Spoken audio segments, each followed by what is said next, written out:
Hey guys, it's Sarah. Welcome back to my channel. Today I'm going to be showing you how to make these Cinderella inspired Mickey ears. I was requested to do a Cinderella craft by one of my subscribers and I decided to do a set of ears. This is also a special video because it is in collaboration with another YouTube channel, Beth from the COLLECTIONEARS Club, who is also an awesome Disney focused YouTuber. She messaged me and asked if I wanted to collab, so we decided to both do Cinderella crafts and release our videos on the same week. So if you want to, go check out her channel. She's so sweet and I love her videos, and she actually does some DIYs on her channel as well that are awesome. She actually has a really great one on how to make a, what's that called?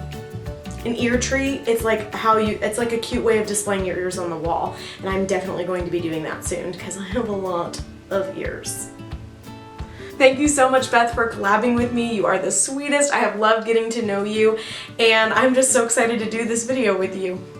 So yeah, please check out her channel. I have her linked in the description box below, the COLLECTIONEARS Club. So for this set of ears, I'm not gonna lie to y'all, I always try to stay away from sewing satin, from using satin fabric, because it pulls weird and it puckers sometimes.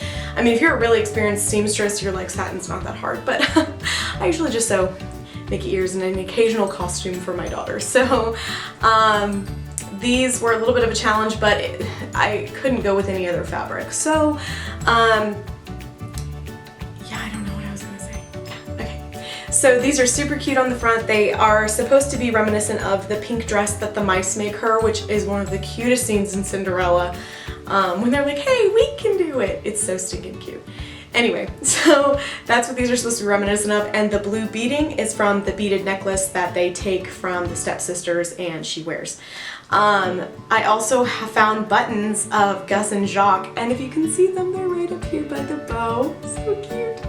And then actually the back of these ears is so cute. Ready? How cute!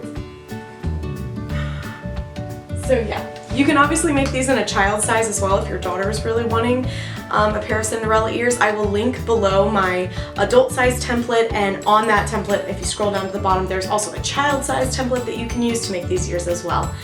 So without further ado, let's get into the tutorial. So for this project, you're gonna need some dark pink satin type fabric. Mine's more of a hot pink, I guess. For my bow, I used a 2-inch light pink sparkly ribbon.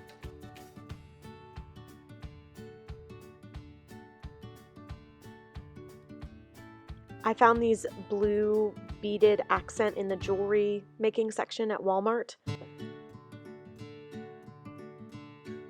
And those are going to be for the trim on the ear. You're also going to need a hot glue gun, hot glue sticks, some stuffing if you want your ears to be fluffy,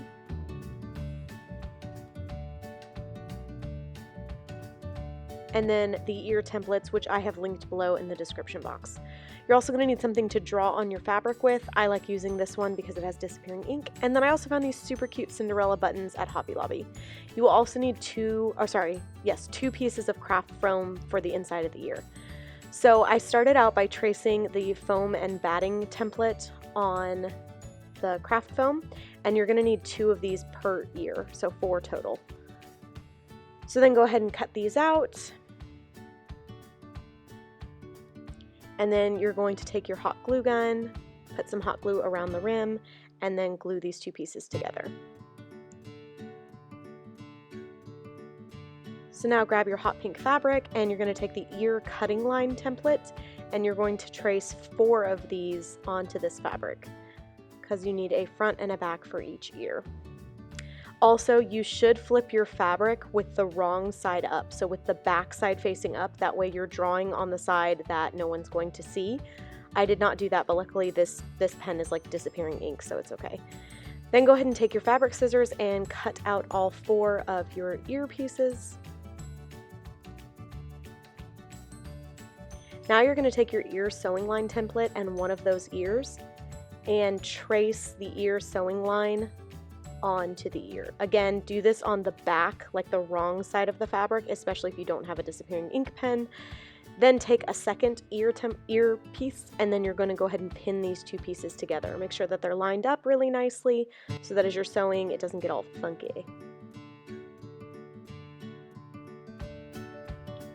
So now you can either head over to your sewing machine or you can hand sew. I will link my Beauty and the Beast ear tutorial because it shows you how to hand sew and machine sew. I just find machine sewing faster, but if you don't have one, you can obviously do this by hand. So go ahead and stitch following the line. I like to go a little bit slow just to make sure that I'm exact on my line so my ear doesn't end up wonky, funky. I'm just like going all out with these adjectives. So then once you're done sewing, backstitch and take your ear and turn it right side out. Oh, that's very important. When you pin the two pieces together, make sure that they're both, like the back of the fabric is what's showing so that your seam is on the inside of the ear. So then once you've turned it right side out, take your craft foam ear and put it inside, and then you're going to take your stuffing and go ahead and stuff the ear to the fluffiness that you like. If you like your ear to be flat, then you can actually just do the craft foam and then hot glue it shut on the bottom, which I will do after this is nice and stuffed.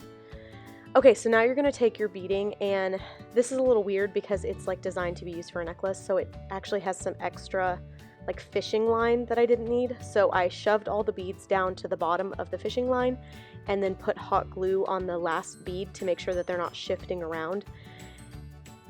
This is what it looks like when I was done. And then I went in sections. So on the seam of the ear, I just did a little line of hot glue, pressed down the beads really good. You don't want to use too much hot glue because you don't want it to like seep out onto your fabric, but you also want to use enough where it's secure. So kind of just in the middle of how much you need. So I just kept working in sections and slowly pressing it down, making sure that it adhered really nicely. This also can cover up if your seam was not perfect, which I really like because, I mean, my seams are pretty much never perfect, so.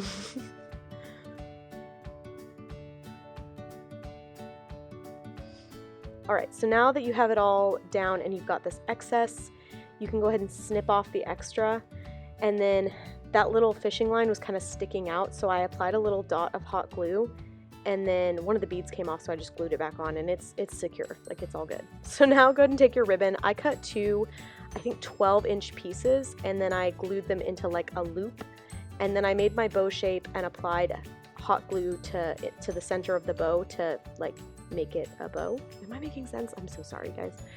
So make two bows and then you will glue the two bows together in the center and then cut another strip of ribbon to wrap around. So I'm gluing my two bows together and then I'm taking my centerpiece and I kind of scrunched it up to make it like puffy. Oh, by the way, if you're gonna make two of these, like if you want a bow on the front and the back, which is what I ended up doing, I would not wrap the centerpiece until you have all 4 pieces of bow. So like 2 for the front, 2 for the back, glue them together so now you have like 2 separate bows, and then like put them together and wrap the center around. I think I do that in another tutorial. If I do, I will link it below.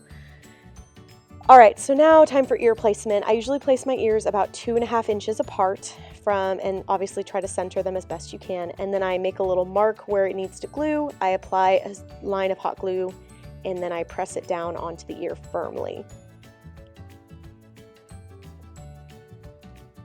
I find it more effective to put the glue on the ear and not the headband. Just some advice.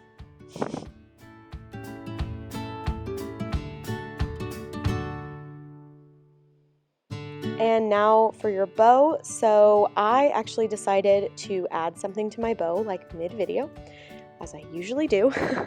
So I took a little extra ribbon and I kind of folded it and then I glued it to the bottom of my bow so that I could have these little strands that hang in the back.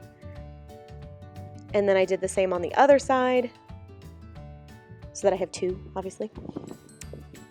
Mine were not perfectly even, but I thought that that looked kind of cute. If you want yours to be even, obviously just like measure them out.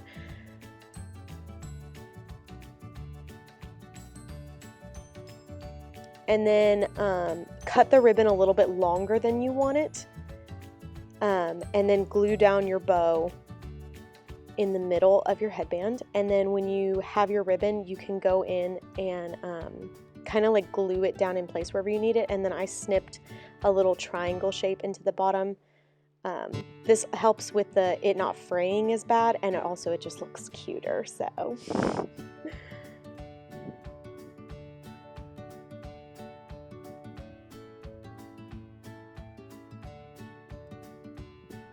So then I just kind of folded them where I liked them, and I glued them down in place to make sure that they weren't shifting while I wore them. And then this is when I went back in and added a bow onto the front, and my little Gus and Jacques buttons, which you can see right here. I literally just glued them directly onto the ear. I'm sorry, my camera cut out before I got that part. But this is the final product. I hope you guys like this. Don't forget to also check out Beth's channel and her awesome Cinderella DIY. It's so cute, and you could definitely use it for a bunch of other characters as well. If you haven't already, please subscribe, and I'll see you in my next video. Bye, guys!